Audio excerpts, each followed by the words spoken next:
ba'zi narsalarga tushunmayman-da. Telefon qilishadi. Ustamisan? Ha, ustaman. Sen ishim bor edi, qilib berasanmi? Borasan.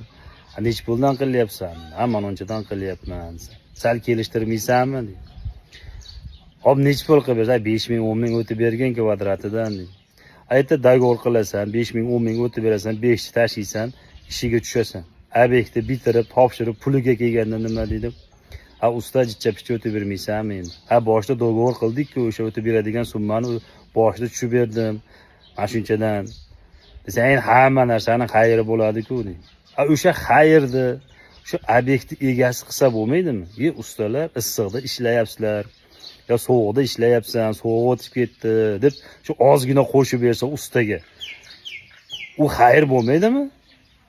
Umuman usta xayr qilish kerak. Ham ishlab issiqda, ham sovuqda ishlab, ham boshda dogovordan tushib berib, qilayotgan narxidan 5 ming, 10 ming tushib berib, yana shu usta xayr qilish kerak ekanda. U usta qachon ko'karib, qachon boy bo'ladi?